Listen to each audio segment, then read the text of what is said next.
Good evening, everyone. Thank you so much for joining us here at Somerville tonight for this very special event. I'm Catherine Royal, for those who don't know me. I'm the principal. I only became the principal in September, so I'm still the new girl, and I'm going to be saying that for as long as I can get away with it, obviously. You don't want to hear from me, but I'm just going to tell you a little bit about why the James Bryce Lecture. And it is very short because our archivist told me about it when I hadn't been here very long and said that she had just discovered that we had this lecture and it had been a feature of the college for many years, but we'd sort of forgotten about it.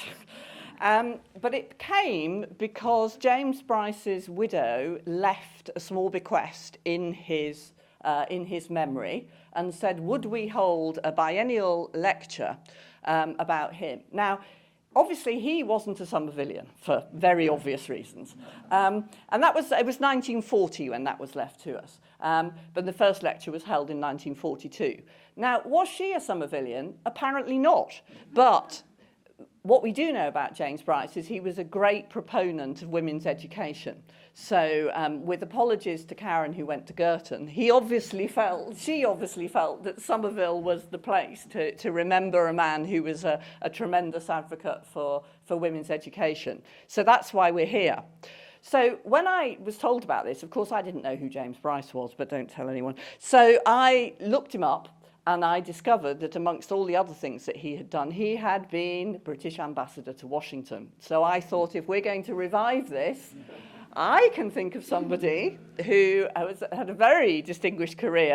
I was going to say culminated, but that's not true because she's still a serving diplomat.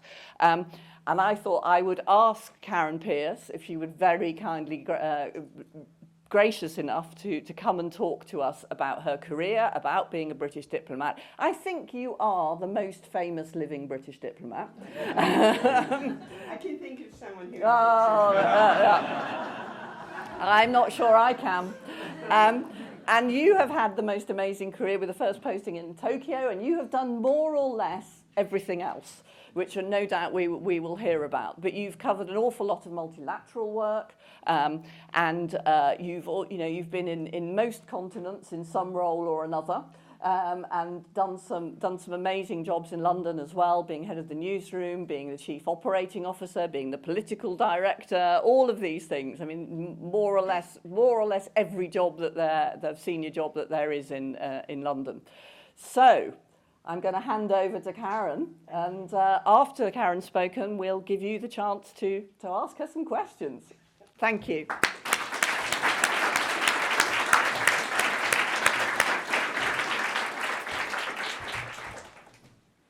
Well, Principal Catherine, thank you very much. And although I wasn't at Somerville, Jeanette and I were at that other place called the Infidel place, somewhere over in the Fens.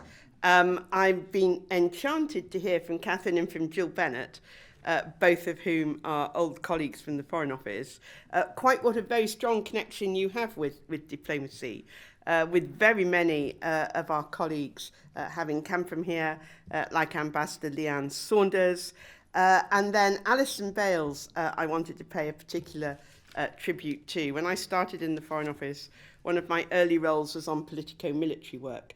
And of course, Alison was a great specialist in that, along with her enthusiasm for Icelandic rock music, which I'm not a specialist in, I'm afraid. But it's a great honour to be here. Thank you.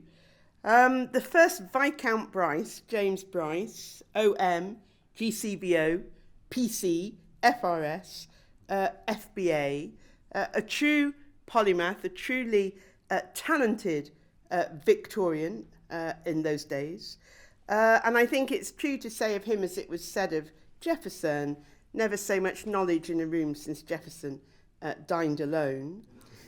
He was also called the best British ambassador by the Americans that Britain had ever sent to Washington. So I'll come on to his ambassadorship in a minute. But I wanted to say that on doing a bit of investigation, I found he has more links with Somerville, or more things in common, than you might have assumed. Now, you probably know, if Girton is this infidel place, you guys apparently are an eccentric and somewhat alarming institution. So I think good for you. Unlike Girton, you apparently stopped locking the doors on the young ladies of the college at night in 1964. I think we were still, Jeanette and I were still climbing through windows at Girton when we went up. If you had a ground floor room, which I did, you became very popular and you got to know an awful lot of people. James Bryce and Somerville, very similar vintage. Somerville founded 1879. His career started to get some substance in 1872 when, picking up the education theme, he joined the Central Committee of the National Union for Improving the Education of Women of All Classes, which is quite groundbreaking in its time. Although he went to Trinity, Oxford, he became a fellow of Oriel. And I gather that Somerville in the war was evacuated to Oriel and later took some of that over. And of course, Somerville is well known for being nonconformist.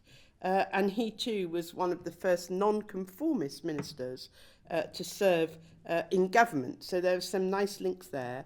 And I think that's connected to the fact that the Somerville faction was very close to the Liberal Party in that time when Somerville was founded. And James Bryce was the MP for Tower Hamlets in the Liberal interest. I think possibly that is the only time Tower Hamlets has ever been Liberal. But he was known as a radical, which sounds much more like the Tower Hamlets that I know. And he believed, as did Gladstone, in a Liberal Party that was for free trade, for free speech and free press, for personal liberty and responsible leadership. I said he was a polymath. I mean, he was variously engaged in science. He was called to the bar. He was president of the Board of Trade. And as Catherine said, appropriately for Somerville, he was a trailblazer on women and girls' education. And in 1895, he chaired the seminal Royal Commission on Secondary Education. He also climbed Mount Ararat, something I think neither Catherine nor I ever intend to emulate. He was amused when people said that he was the first man since Noah to stand on the summit, which is quite a good thing to have on your CV. He was also a political history writer. Excuse me, I'm just groping for a tissue as I have really bad hay fever. Excuse me. In 1888, he wrote The American Commonwealth, greatly admired, not just in the UK, but also in America itself. And I think it worth remembering that that book was written only 20-odd years from the end of the Civil War. And he was very struck by the egalitarian spirit in which America had started out. But he found himself very surprised and then very critical of the inequalities, the disparity in wealth that was already emerging in America of the 1890s. So whether or not he was the best, and we'll come on to that, he was certainly the best qualified when he became ambassador to Washington in 1907. Now, he lived in a mansion on Connecticut Avenue, for those of you who know Washington, one of the grandest avenues. It's not the place we have now. We now have a new residence, it's 100 years old, designed by Lutyens, the only Lutyens house in the whole of North America. And his house, James Bryce's house, very sadly, has been pulled down. But there is a magnificent 6-foot by 8-foot painting of it in the Lutyens residence. And so it's interesting to look at that and think of what it must have been like to have been in Washington in those rather up and down days. He was very good friends with President Teddy Roosevelt. And he spent lots of time on Canada, which then was part of the British Empire, doing boundary waters, fisheries, and even sealing. Boundaries I have done as a diplomat. Sealing, I'm afraid, I've never crossed my desk. And unusually, he was such a good diplomat and so much part of the American Washington firmament that there is a park named after him in Washington and a monument to him in Trinity Church in Wall Street in New York. And perhaps his most famous achievement, notwithstanding all those things I've listed so far, was that he ended American neutrality and brought America into the First World War, which is an amazing achievement at the time. And he was much handicapped in that because he was also a great believer in US, UK, and German friendship. He believed those three countries were natural friends. And then obviously the German ambassador in Washington was moving in the opposite direction to keep America neutral. So I think what James Bryce did had very profound real-world consequences for which we should be very grateful. And he promoted the League of Nations. And I have served in the UN, and I'll come on to that later. But I thought I might say a few words first about where does he come in the panel plea of His and Her Majesty's ambassadors to that point. Was he really the best? So the first ambassador, some of you may know, to Washington from Britain, was Sir Julian Pauncefort. He was born Julian Smith, but his father, on coming into property, thought that wasn't a very good name for the property, and so he became Pauncefort. And President Roosevelt thought that his name was, quote, an asset in itself. So that's quite a good lesson for any trainee diplomats starting out there. In 1809, a man called Francis Jackson became ambassador. His wife did not like living in the mansion on Connecticut Avenue. She said Washington was full of savage Democrats sold to France. And then we had Sir Auckland Geddes. Now, Sir Auckland Geddes is one of the more colourful of my predecessors. Sir Auckland was there during Prohibition. President Harding, rather naughtily, had a crate of the finest liqueur brandy sent to him from France. And it arrived at the docks, and too many inquisitive dockhands realised that this was alcohol and it was going to the President of the United States, which seemed quite a good story to sell to the newspapers. So they rang the White House, and a very quick-thinking aide said, no, it's been incorrectly labelled. It's actually meant for President Harding's very good friend, the British ambassador.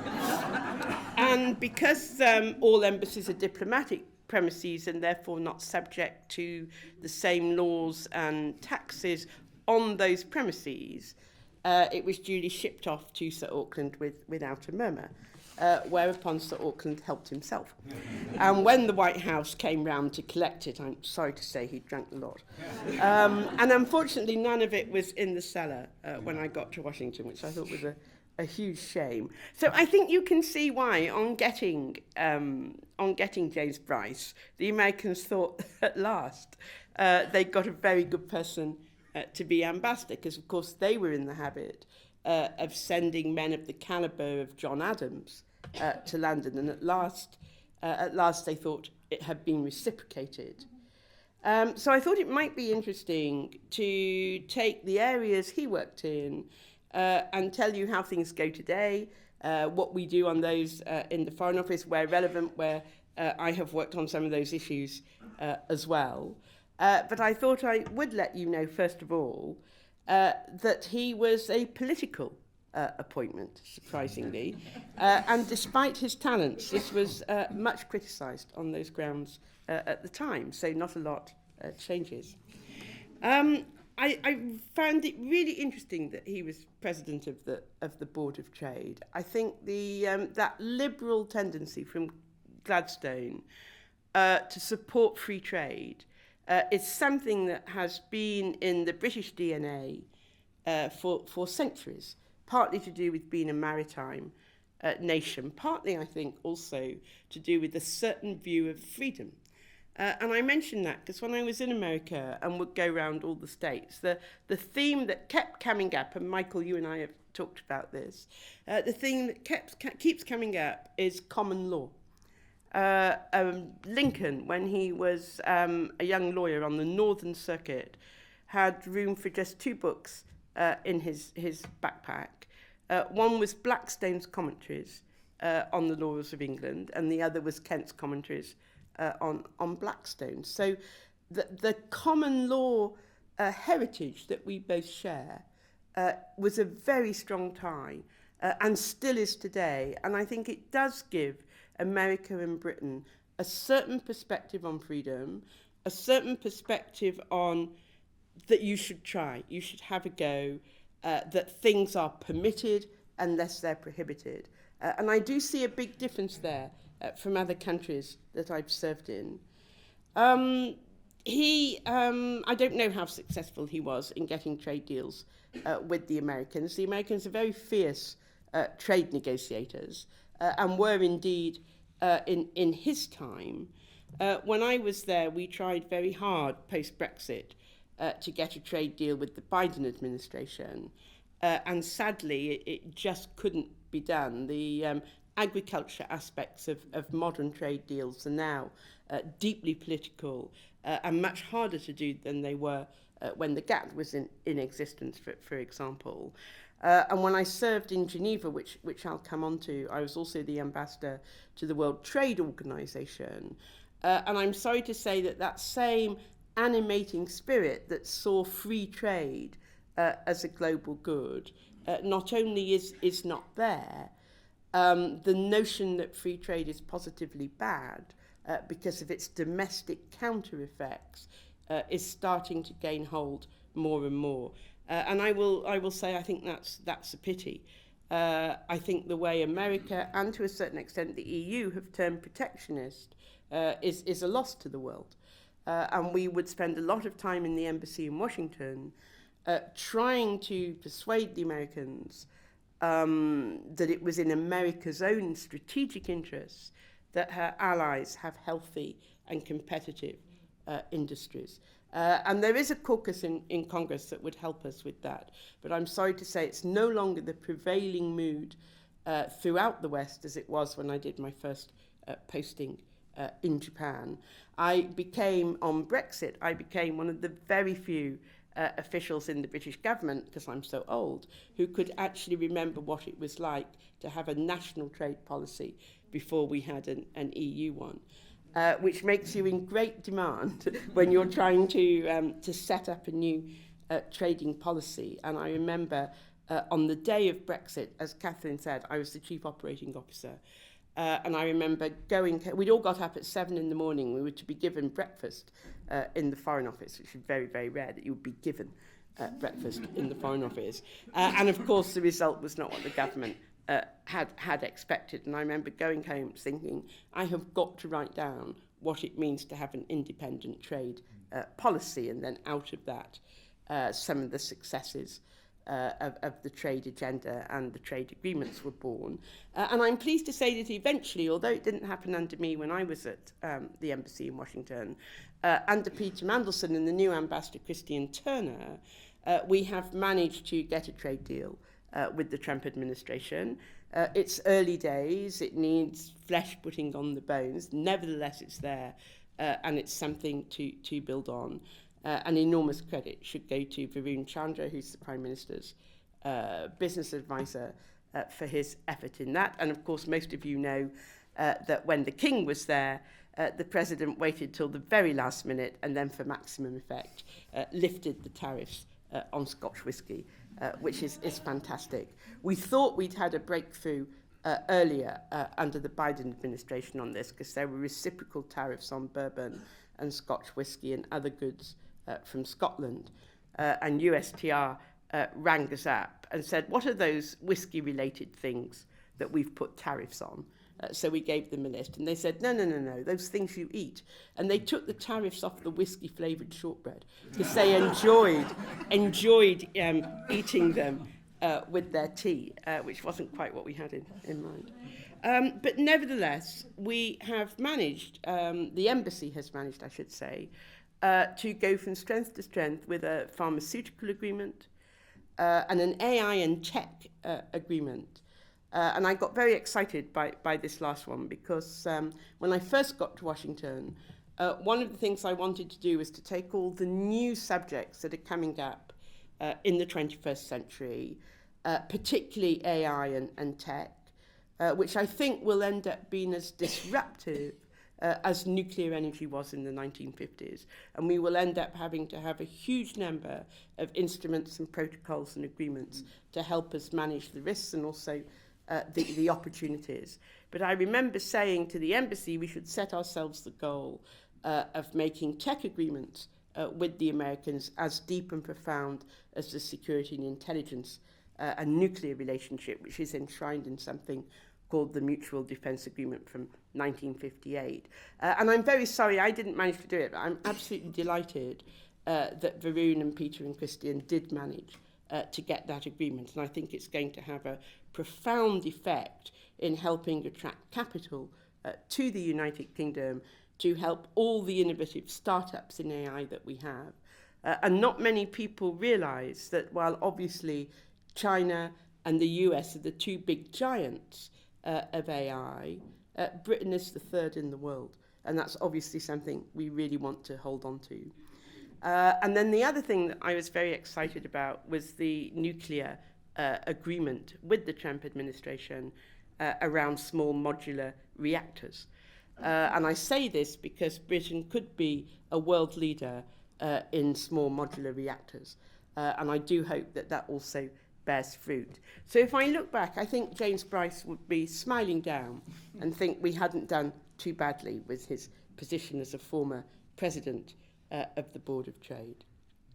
I think the third area I looked at was security. Obviously, he had his stellar, outstanding role in influencing the Americans into World War I.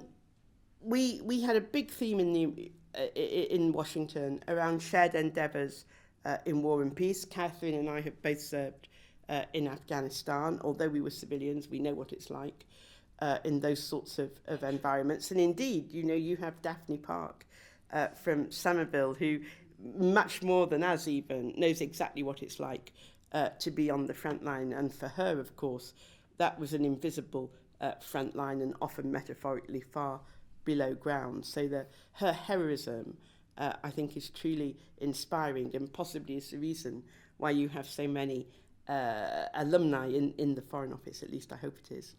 And now, of course, we work hard with the Americans on Ukraine. We are helping in the Straits of Hormuz. We are helping on the defensive security side. And with the French, we are trying to come up with a plan across several disciplines, political, military, economic, to get the Straits reopened and try and coax Iran back to the nuclear negotiating table. Catherine taught me a very good lesson when we were working on Afghanistan, which I have applied to my current role on the Balkans. You may not remember, but I remember you describing that other countries have a much higher degree of tolerance for chaos than we do in the West. And that is such an important point, because we tend to think things will fall over, and they don't. They keep going. And if we understand that and we're happy to work with something that isn't orderly, isn't tidy, isn't neat, is imperfect, then actually we can achieve a lot more. And I am finding that lesson incredibly useful at the moment in my current portfolio, which is as a special envoy for the Western Balkans. Fourthly, the League of Nations. I don't know how many people have been to Geneva where the League's buildings are still standing, and they're really quite impressive, but there's an Ozymandias quality to them, sadly, and obviously the League did not survive, but it was a very good attempt to try and put some order and structure on international politics and diplomacy and military adventures. And I was posted there as the UN ambassador and also to the WTO, and a lot of the UN agencies are actually set up in Geneva. They're not in New York. All the ones that instrumentalise the decisions of the Security Council, so the Refugee Agency, Telecommunications Agency, International Committee of the Red Cross, which is not a UN organisation, but obviously on humanitarian and conflict work, works very closely with the United Nations. And for anyone thinking of a career in diplomacy, I will stick my neck out and say, I think Geneva may be the world's most boring city. However, the work that is there is absolutely out of this world if you're a diplomat. We were negotiating resolutions on Ebola when it was the Ebola crisis, on getting humanitarian aid into Syria, as I say, on telecommunications. And it sounds very dry, but actually it's real negotiating because these things are real in the real world. And the Security Council in New York, you know, that's all fascinating. And it's always on television, and there's a real oomph to it. But unless someone goes out and actually pulls the levers the Security Council creates, not much happens. And in Geneva, the agencies are those levers. So I will commend that to anyone who would like to take a second look. I think James Bryce would have been very interested in the question of UN reform. I think if you look at his career, and hopefully from what I've been saying today, he was clearly interested in making things work and in progress and in responsible leadership to move things forward to the benefit of ordinary citizens. And this again is what those UN agencies do. They feed and clothe and give water and shelter and healthcare to hundreds of millions of ordinary citizens. But I think he might be a bit disappointed that we struggle to keep the UN at the apex of the international order. And it really does need a serious bout of reform, in my view. I'm on record as saying it has a noble purpose, and it truly does, but it's not fit for purpose, and it needs to change. Not many organisations have stayed the same for 80 years. I don't know if anyone here has read In Search of Excellence, the book that two McKinsey people published a couple of decades ago about business. And they looked at some stellar businesses and worked out what it was that had made them stellar and excellent. Not a single one of those businesses is in operation today, which doesn't mean they got it wrong. It just shows you how things evolve. And if the UN wants to stay at the apex of the international system, which we hope it does, then it's going to need much more radical change. And I think James Bryce will probably agree, given his background, with the notion that it needs to find a way to deal more comprehensively with the new kids on the block, the new countries coming through, emerging markets, emerging powers, who quite rightly want a seat at the table. But how do you organise that in a way that still lets business get done? I think, again, AI and tech is going to be hugely important. But how do we do that with the United Nations help in a way that doesn't give Russia and China a veto and drag everything back to a closed order rather than an open and a multifaceted one? That's going to require, excuse me, a lot of work. And the UN needs to learn to get to grips with non-state actors, of whom now, in the last 30 years or so, have grown exponentially, for good and for bad. You have terrorists, but you also have NGOs and civil society and a lot of direct democracy going on. You have multinational organizations and the big tech companies who, although they don't have a navy and a space program of their own, well, actually, two of them do have space programs of their own. Where do they fit in if you're trying to create a world order in which everyone can find their place? And what does that mean for international law? You know, we still use frameworks that are quite old, and they have very well served us, I would argue. But I think with these new factors and the scale of these new factors, possibly it's time to take another look at whether things need to change. And then fifthly, I wanted to survey what we do on education, particularly for women and girls. At the UN, I worked on preventing sexual violence in conflict and also the groundbreaking Women, Peace and Security resolutions in 13 25. And these are not just about practical measures to help women and girls in conflict situations. They also speak to our values. And I did want to say that I personally find it shocking that Russia, that put the first woman into space, and Beijing, that in 1995 held the most groundbreaking version of the platform for action on women's issues, should now be the ones stopping the UN moving forward on issues like education and healthcare and access to services and preventing violence. So I hope that's something to think about. One of our foreign secretaries, Boris Johnson, was so moved by the story of Malala having been attacked by the Taliban in Palestine that he created a program whereby the British government, then the Department for International Development, would put a lot of effort and money into making sure every girl had access to 12 years of quality education, which was groundbreaking at the time. I think both Catherine and I are very sad about what's happened in Afghanistan. You know, we helped with some of those programs. You would see the girls going to school like ordinary school children anywhere in the world. So I think it behoves us all, and I know Catherine is working on this, to think about how we might be able to help those young women. These are institutions that I think Somervillians as well as Girtonians would be very interested in. But where are, in those countries, in Pakistan, in Africa, where is the Somerville of Africa? Where's the Girton of Pakistan? And again, I think that's a very important element that we might reflect on.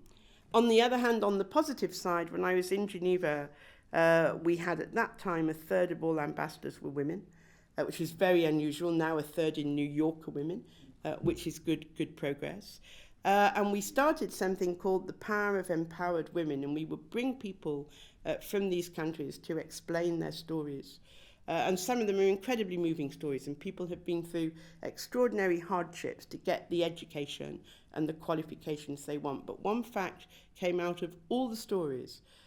Every one of them had had a male relative of some sort. Wasn't always the father, sometimes the father was opposed, but there would be a brother or there would be an uncle or a grandfather who would really help and encourage them. And I remember when I was in Kabul, the security situation was random and therefore dangerous. So we did not go out very much from the compound. So we developed a plan to bring Afghans into the compound for various events. And we'd have the International Day of Women, and teenage boys would bring their little sisters. And that was fantastic and also very moving. So again, you know, I think my heart goes out to the Afghans, and it would be lovely to be able to think of a way of helping them. Education and women and girls issues very important to the current Foreign Secretary as well, and she has started an international coalition to promote these areas, and we'll hold the first meeting of that in London on the 19th of May. She's called it a national emergency, so it's an interesting example of the Foreign Office not just looking at the overseas dimension, but also looking at domestic dimensions in the UK, in the Commonwealth, and how we can help.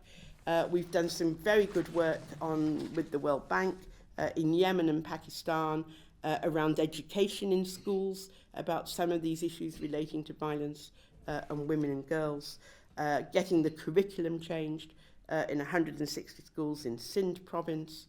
And as a result of what happened in Bosnia, one of the legal advisors I work with, who now works for the King, actually got a clause added to the Geneva Conventions, so the conventions that underpin the laws of war, to state that rape in war is now one of the gravest crimes. And I think that's absolutely groundbreaking. And hopefully what happened in Bosnia for that reason will not be repeated. So I hope that shows that we're trying to do all the things that we think James Bryce would have approved of. We're giving legal help to Commonwealth countries to help them update their colonial era legislation. Part of that is around child marriage and female child health issues. There's a study by the World Bank that says something like if child marriage had ended across the world in 2015, the global economic benefit by 2030 would have reached an additional $500 billion in purchasing power, which is also something to think about. So that's just a survey of some of the areas where my world of diplomacy has touched Viscount Bryce's.